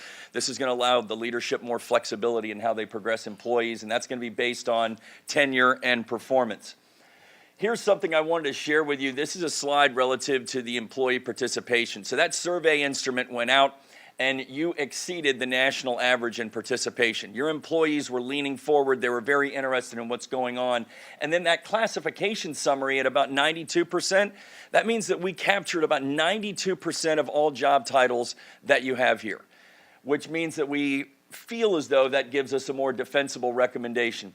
Look, we all know what's happened in the last 3 years in the labor market, right? This graph clearly illustrates that in the private sector, we have the trend line, things were going straight across, and then right after COVID, they went straight up. And the public sector typically lags the private sector. If I were to extend this graph out one more quarter based on the recent June data that was just provided, you would see that things have gone up slightly. We were at about 4.7% for wages. Now we're at 4.9%. So it's still technically going up. When you look at benefits, they were at 5%. They're now at 5.2%. We expect it to begin to moderate and to level out. But bottom line, if you want to be competitive in the marketplace, the do-nothing option is no longer an option. You're going to have to make sure that you're looking to move employees to stay competitive. So we looked at the market. The market peers that we went out to market and observed are on the right. Everything in bold we had was ones that we captured. This was a robust data set, okay? We had 40 benchmark classifications, all the job titles that you have here at the authority, and we ended up with almost 9 matches for every single job title that you have, which, once again, when combined with the JAT response, those survey responses, we feel like we've got a very defensible recommendation to bring to you. Here was your market results. So when we look at the minimum, midpoint, and maximum, your salary ranges, you're about 2% behind market. And you might say, well, Rob, that sounds great. You know, we're only 2% behind. Well, keep in mind that when we look at market, this is kind of a backward-looking exercise, right? Because we're looking at those salary ranges for the current fiscal year. So if you're at market, you're really kind of behind market. So the decision for the board is, do you want to put wages where you are or where you know that you're going to be? Do you want to keep wages at a place where it could increase turnover, it could increase vacancies, it could make you more vulnerable and at a competitive disadvantage in the market? Or do you want to place wages where you'd be more competitive? So I think that the board had approved a 60 percentile range for salaries, which I commend you on. I wish more of our clients would do that, 60% or higher. So when we look at the 60th percentile of the market, our recommendation for you is going to be coming up here in just a moment. So no employees are recommended for a pay decrease as a result of the study. We're looking to bring employees to the minimum of their new market competitive pay ranges. We basically took those pay ranges and we slid them to the right 6%, okay? And then we move employees that were not at the minimum, we move them to the minimum of those new market competitive pay ranges. As I said, this was very collaborative throughout the entire process. And this cost number is not a write a check today cost. This is a cost that would be implemented, obviously, throughout the fiscal year. So you're looking at, here's your money slide right here. You're looking at $10,531. This is base salary. This is not total comp, but this is your base salary cost to move those employees that are behind the minimum. This would move them to their new market competitive pay range. And as I said, this moves the pay ranges to 6% to the right. What I would add is that the board, I strongly urge you to consider tying future increases in between the studies that you contract for a consultant to do, that you tie that to an index. It would really allow you a better opportunity to stay competitive in the marketplace. You know that you're competitive right after you approve whatever the results of a market study are, right? But it's the year after that and after that that things can begin to erode if you don't link it to a index, which we would recommend you link to CPI. What we've got left for you, the deliverables, we're going to update your job descriptions to make sure they're legally compliant and that they are matching the essential functions that we found as a result of the employee study and survey. We're going to train staff that if you add new classifications, how they'd properly slot those into the pay plan. And then we're going to write a book. We're going to give you a draft, and we're going to give you a final report that memorializes everything we've done for you and also includes the recommendations and study findings. And now probably to your favorite slide of the day. Oh, I went too far. It should say questions, if you have any, Mr. Chairman. Thank you, Mr. Williamson. Appreciate you being here. Absolutely. Good to see you. For those who don't know, Rob and I go back a ways. He was a county commissioner in Santa Rosa County years ago, so he understands when it comes to fiscally responsible. That was one of his passions when he was a board member there. And again, thank you for being here. Do we have questions from the board? I just have one. The CPI, is that the Bureau of Labor Statistics numbers? Yes, Mr. Chairman, and that's what I was quoting earlier on with the slide where you could see the graph that was referring to those Department of Labor numbers. Yeah, great Very question. Good. All right. If there are no questions, then I'll entertain a motion. Move approval to accept and implement revised authority pay plan as presented. Motion and a second. Any further discussion? I thought that was a great presentation and exceptional work overall. Thank you for that. Yeah, they For the opportunity, thank you. just did our study in Charlotte County last year, or 21, 22, right? Yep. Yeah, so they have done a good job for us as well.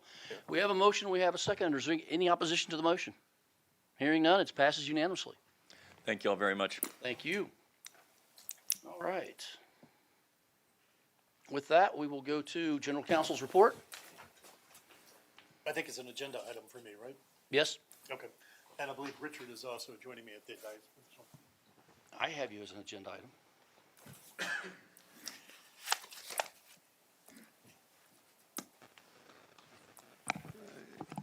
We're going to tag team on this. Good We're going morning. to tag team on this presentation when Richard goes through. All right, I'll go. It's such a wonderful subject. I'm warming up the attorney. I don't know if that's a good thing or a bad thing. Did a good job. So item 7, I believe it is item 7. This is going to discuss per and polyfluoroalkyl substances. And my goal is to only say that once in this presentation if I can. Those are commonly referred to as PFAS. You may have heard the term PFAS in your respective board meetings or possibly in the media.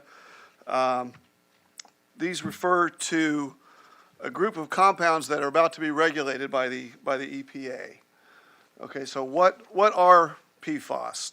Well, these are synthetic substances that were developed back in the 1940s and 50s, and they're used in a wide variety of industrial and consumer products.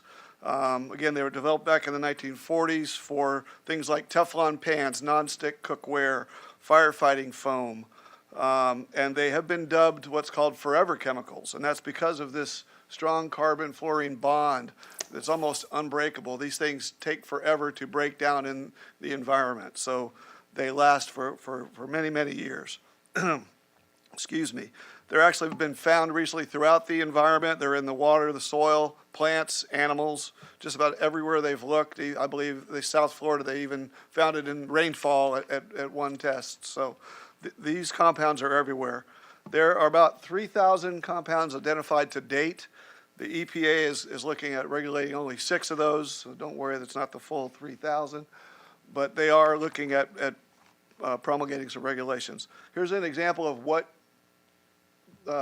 PFAS is used in. These are everyday products. Everybody in this room uses these every day. Firefighting foams, microwave bags for your popcorn, pizza boxes that you get pizza delivered in, water-resistant clothing, all the Scotch Guards and things you spray on your clothing, stain-resistant products for your fabrics in your home, even photography equipment and solutions when they make photographic prints. It's virtually in almost every product out there. So what is EPA looking to do? Part of the rulemaking process, they go through what's called the unregulated contaminant monitoring rule process, and that's where they select compounds that are not regulated, but they want to look at possibly regulating them. They've looked at these PFAS compounds for about 10 years now. The UCMR 3, they looked at 6 of the compounds, and then right now they're looking at 29 compounds as part of the UCMR 5, which is still ongoing. That goes from 2023 to 2025.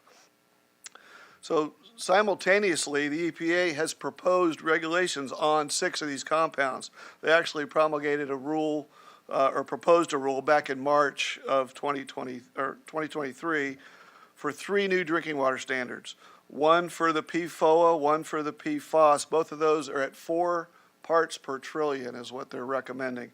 And to put that in perspective, that's 1 drop of chemical or 1 drop of water in 4 Olympic-sized swimming pools. So that gives you a little perspective on how deep they're going to dive into these compounds.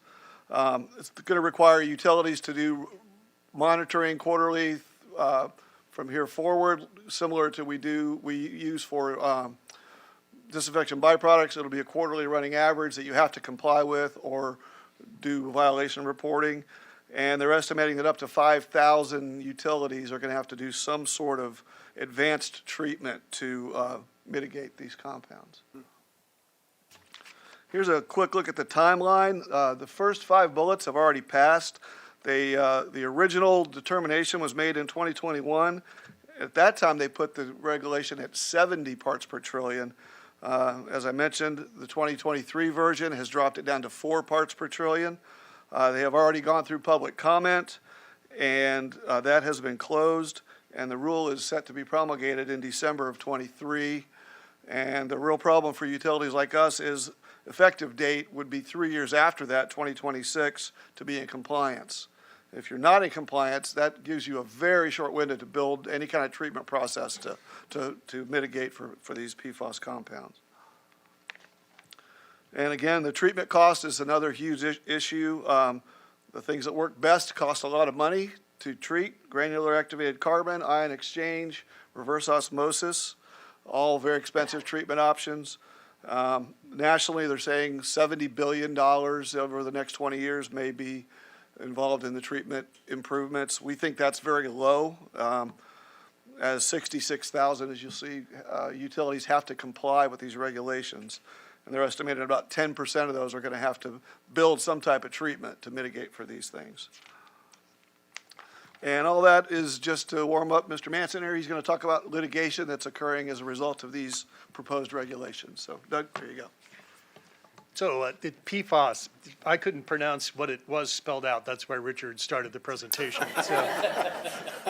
So the idea is that we see it coming. We've seen it coming for a while. And when it was at 70 parts per trillion, there really wasn't a compliance issue that would affect the Peace River, Manasota Regional Water Supply Authority. At 4 parts per trillion, our source water is a river. We can't control everything that goes into a river.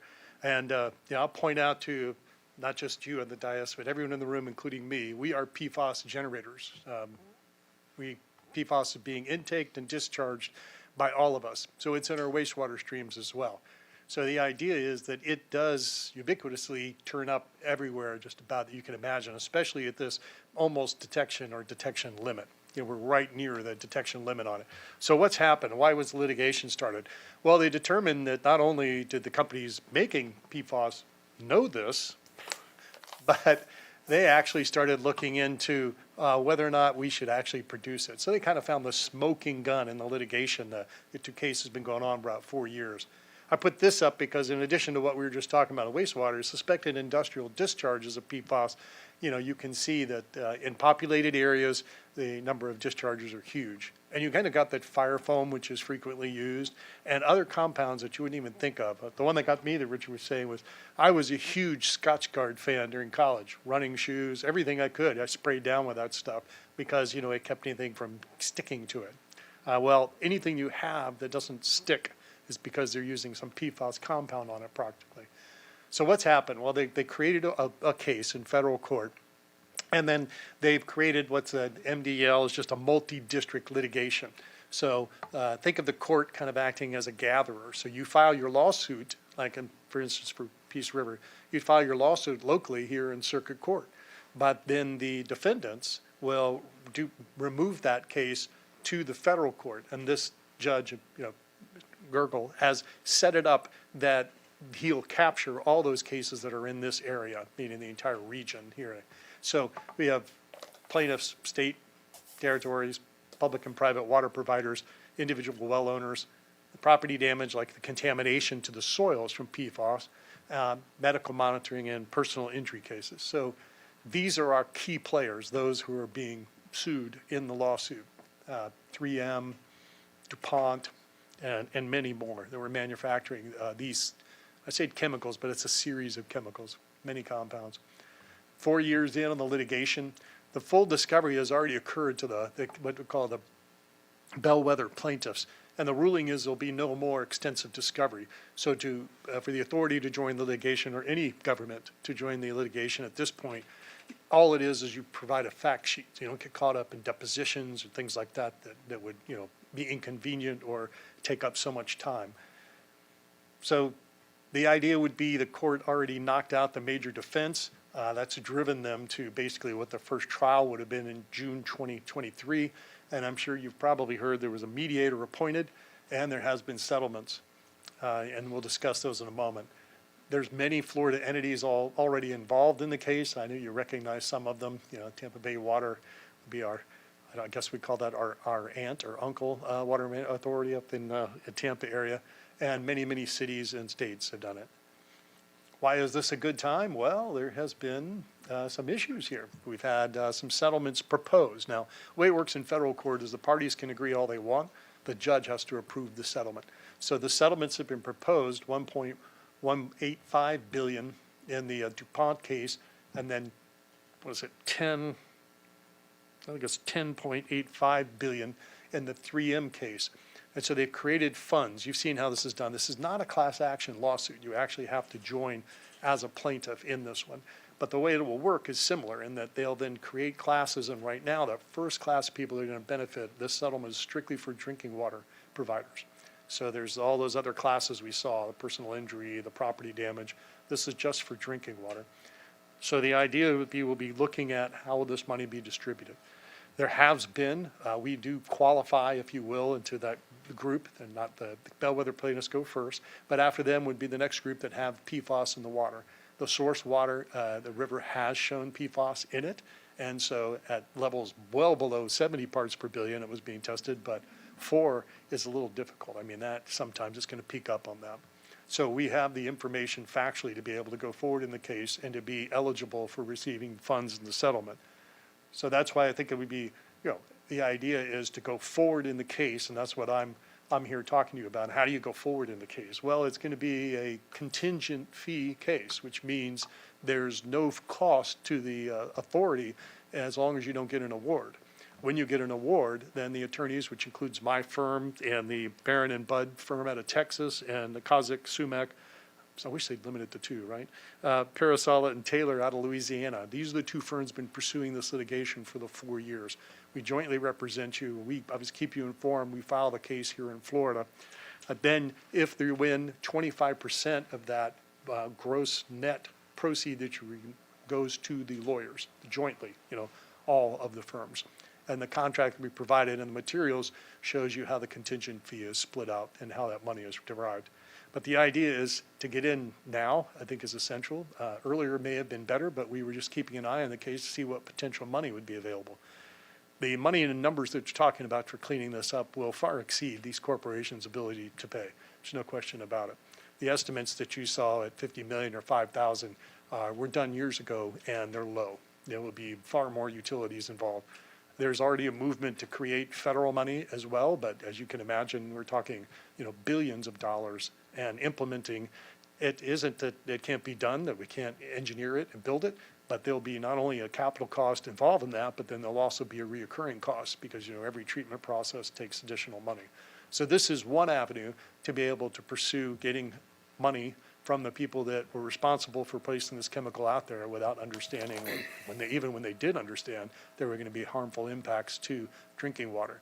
So we thought we would get in on the case. Several of our other clients have already done so we wanted to provide you with that opportunity.